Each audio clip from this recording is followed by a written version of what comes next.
नमस्ते। आज के इस नए विश्लेषण में हम गहराई से समझेंगे द ब्रेकआउट स्ट्रैटेजी ब्लूप्रिंट को। वित्तीय बाजार की हलचलें और चार्ट्स अक्सर एक भूल भुलैया जैसे लग सकते हैं, है ना? लेकिन आज इन जटिल हलचलों को एक एकदम स्पष्ट और इस्तेमाल में लाए जाने वाले फ्रेमवर्क में बदलेंगे। तो चलिए बिना किसी देरी के सीधे इस रोमांचक सफर की शुरुआत करते हैं। एक जल्दी से नजर डालते हैं कि आज हम क्या क्या कवर करने वाले हैं। सबसे पहले एक ब्रेकआउट की बुनियादी संरचना को समझेंगे, फिर सेटअप और बाजार में दबाव बनने की प्रक्रिया को देखेंगे। इसके बाद एक स्टेप बाय स्टेप ट्रेड के स्टडी पर चर्चा करेंगे, फिर 3 मुख्य ब्रेकआउट प्रकारों को जानेंगे और अंत में कुछ ऐसी शुरुआती गलतियों और प्रो टिप्स को समझेंगे जो इन सिद्धांतों को सीधे मुनाफे में बदल सकती हैं। तो चलिए पहले हिस्से से शुरू करते हैं, एनाटॉमी ऑफ अ ब्रेकआउट। आखिर बाजार में अचानक से इतनी तेजी क्यों आती है? इसके पीछे काम करने वाले भौतिक विज्ञान या फिजिक्स को समझना बहुत जरूरी है। किसी भारी तकनीकी ज्ञान की जरूरत नहीं है, इसे बस एक बांध यानी डैम के उदाहरण से समझते हैं। कल्पना कीजिए कि एक बांध के पीछे पानी जमा हो रहा है। शुरुआत में सब बिल्कुल शांत लगता है, धीरे धीरे दबाव बढ़ता है और फिर अचानक बूम, पानी उस दीवार को तोड़कर पूरी ताकत से बह निकलता है। वित्तीय बाजारों में भी किसी बड़े उतार चढ़ाव से पहले बिल्कुल इसी तरह से एक जबरदस्त दबाव बन रहा होता है। अब यहाँ नीले रंग के इस ब्रेकआउट लेवल पर ध्यान दीजिए। देख रहे हैं कि कैसे कीमत उस मजबूत सीमा को तोड़कर बाहर निकल आई जहां वो पहले फंसी हुई थी।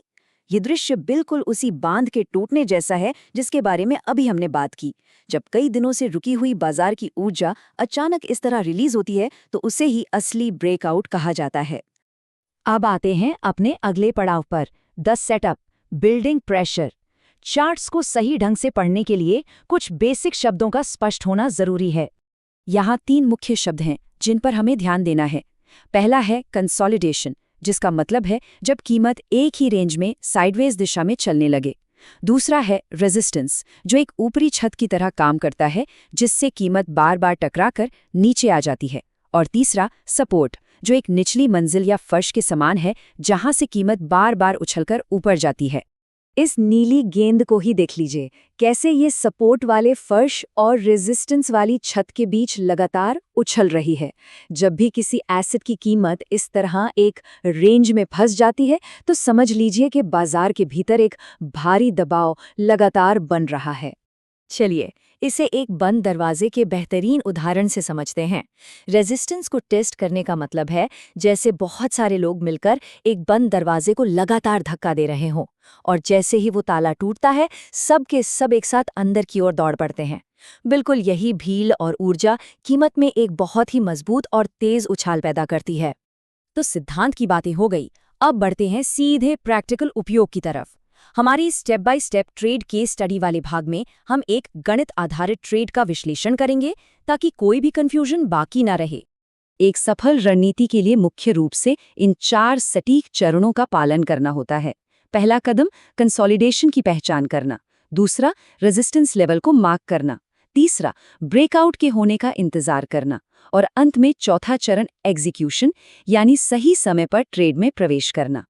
अब इस आयताकार बॉक्स को गौर से देखिए, ये बड़ा दिलचस्प है। स्टॉक कई दिनों तक ठीक 100 रुपए और 110 रुपए के बीच ऊपर नीचे होता रहता है और फिर आखिरकार वो 110 रुपए के उस जिद्दी रेजिस्टेंस स्तर को पार कर ही जाता है। और देखिए जैसे ही वो रेखा पार होती है क्या होता है। नीचे उन हरे रंग के वॉल्यूम बार्स पर नजर डालिए। ठीक उसी पल ट्रेडिंग वॉल्यूम में एक भारी उछाल आता है जब कीमत रेजिस्टेंस को तोड़ती है।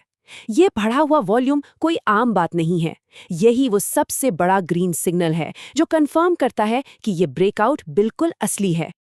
तो चलिए अब सटीक आंकड़ों पर आते हैं। ट्रेड में एंट्री कहाँ होनी चाहिए? करीब 111 से 112 रुपए के बीच। अपने जोखिम को कम करने के लिए स्टॉप लॉस 108 रुपए के नीचे लगाना चाहिए, जो ब्रेकआउट स्तर के ठीक नीचे होता है, और हमारा लक्ष्य 120 रुपए या उससे थोड़ा ज्यादा। अब इस एक खास नंबर पर जोर देते हैं, 10 रुपए। ये केवल कोई हवा में उछाली गई संख्या नहीं है, ये 100 और 110 रुपए के निशानों के बीच की जो पिछली कंसोलिडेशन रेंज थी, ठीक उसका अंतर है। और यही वो मुख्य कारण है कि लक्ष्य 120 रुपए का सेट किया गया है। इसके पीछे का सीधा सा तर्क ये है कि ब्रेकआउट्स अक्सर कम से कम उतनी ही दूरी तय करते हैं जितनी उनकी पिछली रेंज थी। तो जब हम 110 रुपए के स्तर में उस 10 रुपए के उछाल को जोड़ते हैं तो एकदम ठोस गणना के आधार पर 120 रुपए का लक्ष्य मिलता है। यहाँ कुछ भी अंदाजे से नहीं हो रहा है। इस शुरुआती ब्रेकआउट के बाद का नज़ारा और भी मज़ेदार होता है। एक प्रकार का चेन रिएक्शन शुरू हो जाता है। मोमेंटम ट्रेडर्स और वो लोग जो थोड़ा लेट खरीदारी करते हैं, वे सब इस हलचल का हिस्सा बन जाते हैं।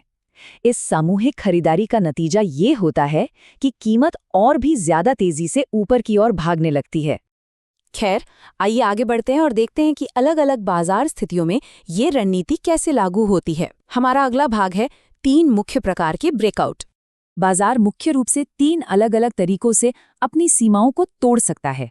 पहला है रेजिस्टेंस ब्रेकआउट, जो सबसे ज्यादा आम है और इसमें ऊपरी छत टूटती है। दूसरा है सपोर्ट ब्रेकडाउन, जहां कीमत किसी फर्श के नीचे गिर जाती है। और तीसरा है रेंज ब्रेकआउट, जहां कीमत एक लंबे साइडवेज रास्ते से आजाद हो जाती है।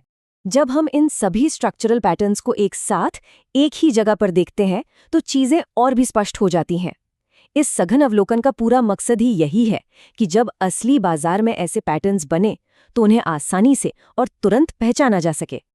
और लीजिए, हम अपने इस एक्सप्लेनर के अंतिम और सबसे अहम हिस्से पर आ गए हैं, शुरुआती गलतियां और प्रो टिप्स। यहाँ हमारा पूरा फोकस रिस्क मैनेजमेंट और कुछ बेहद एडवांस्ड टैक्टिक्स पर होगा। देखिए, इस फील्ड में अनुशासन ही सब कुछ है। ब्रेकआउट होने से पहले कभी भी एंट्री नहीं करनी चाहिए। फॉल्स या झूठे ब्रेकआउट से हमेशा बचकर रहना जरूरी है और हमेशा वॉल्यूम बढ़ने का इंतजार करके ही इसे कंफर्म करना चाहिए। और हाँ, अगर ब्रेकआउट फेल हो जाए तो अपनी पूंजी बचाने के लिए स्टॉप लॉस का इस्तेमाल करना तो बिल्कुल अनिवार्य है। और अब यहाँ एक अल्टीमेट प्रो टिप पर गौर कीजिए। इस बहुत ही पतले और संकीर्ण आयताकार पैटर्न को देखिए। असलियत यह है कि बाजार के सबसे बेहतरीन और सफल मूव्स अक्सर इसी तरह की बहुत ही कसी हुई तंग कंसोलिडेशन अवधि के बाद ही निकल कर आते हैं। पर ऐसा क्यों है? ये एक बहुत ही तार्किक सवाल उठाता है। आखिर कड़े और संकीर्ण कंसोलिडेशन से इतने बड़े मूव्स क्यों आते हैं? जवाब बड़ा ही सीधा है। जगह जितनी छोटी होगी, रिलीज होने के लिए दबाव उतना ही अधिक और भारी बनेगा। आज का ये विश्लेषण एक बहुत ही गहरे और शक्तिशाली विचार के साथ खत्म करते हैं। बाजार जितनी देर तक सोता है, जब वो जागता है तो उसकी चाल उतनी ही बड़ी होती है। बाजार के तंत्र के बारे में ये एक ऐसी बात है जो लंबे समय तक दिमाग में छपी रहती है। तो क्या अगले सोते हुए बाजार को पहचानने के लिए हम पूरी तरह तैयार हैं? इस एक्सप्लेनर से जुड़ने के लिए बहुत बहुत धन्यवाद।